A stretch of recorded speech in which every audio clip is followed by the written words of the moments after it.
Not many can boast a 36-year career in television journalism, but then Winchester's own Alastair Stewart isn't just anybody. Broadcasting live to millions every day of the week, Alastair is the lead anchor for ITV News, and here at the multi-million-pound ITN TV studios, his workplace over the last 3 decades, Alastair gave us this exclusive interview. What inspired you to start your career in the media? A job offer is the absolutely honest answer.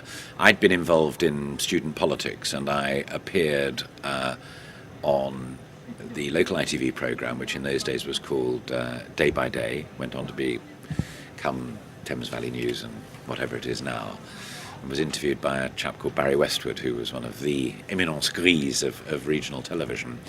And funnily enough, it was because, believe it or not, I'd been attending a student meeting at what was King Alfred's College of Education, which is, of course, now the University of Winchester. And John Dennis was the guy who was running the student union then, and he got me onto the programme. And the editor of the programme, to cut a long story short, basically said, you know, you're a good communicator and you look all right on the screen and what have you. Would you like to do this? And I said, no, I'm going to be an MP, Chancellor of the Exchequer, and run the country. That was my ambition then. And it was my dad, bless his heart, who said, well, you know, why didn't you give it a go and see how it works out? Maybe give it 6 months or so.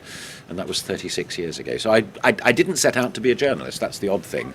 But I was always very interested in current affairs and in politics. It was fantastic and it was terrifying because, as you say, we got the first one. Of the 3, but it was the first time it had ever been done. So the responsibility on my own shoulders personally, the shoulders of ITV and ITV News, what we call ITN nowadays, ITV News, to get it right was gargantuan, massive. I mean, not exaggerating. I could have screwed it up, ITV could have screwed it up, it could have failed as a programme, and that would not only have impacted upon my career and the standing of the station that's been good enough to employ me for all these years, it could have screwed up our politics. And I think we got it absolutely right, and the critics think we got it absolutely right, and we got 10 million people watching it. I think genuinely reflected ITV at its best. I mean, we can do dreadful programmes as well, and we do things. I look at Jeremy Kyle and I think, oh my God, I wish that wasn't on ITV. I look at the X Factor and Coronation Street and I think I'm so proud that they're on ITV as well as News at 10. And I mean, I think Clegg did a million times better than everybody had expected because people didn't really know who he was, and he had to prove himself, but go more than that, and he certainly did go more than that. And I think Gordon did a lot better than people had expected. He was technically very precise, he conducted a good debate, a bit like sort of, you know, Oxford-Cambridge Union, you know, those very smart white-tie debates, and I thought he did it quite brilliantly. The one who really surprised me, and I know personally best because David used to work at Carlton within ITV family, was David. And within a couple of minutes I thought, he doesn't know where he is or why he's here or what the strategy is, and if there is a strategy, it's the wrong strategy, because David is very bright, great communicator, and Gordon is very bright but not a great communicator, and Nick was a kind of unknown quantity. Nick stormed it, Gordon did a lot better than expected, and David completely screwed it up.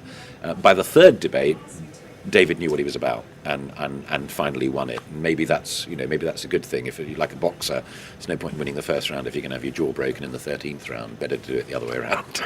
This was the first time that millions of people could watch on television these 3 guys who wanted to be Prime Minister and make their own minds up.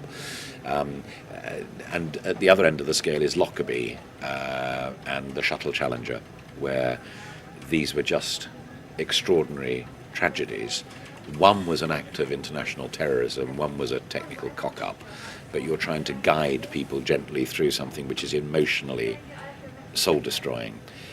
When you're doing it, there's something deep down in your mind and psyche that tells you this matters, don't screw it up, don't muck about. But you don't think before you utter each word, is it, as le mot juste, the absolutely right word. It's in your DNA. And if it's not in your DNA, you shouldn't be doing it. And so some of the cleverest men and women in my business are the ones who say, yes, you're going to be an anchor, and no, you're not. I work very hard, and it's a very stressful existence, but I love it, and I love every minute of it.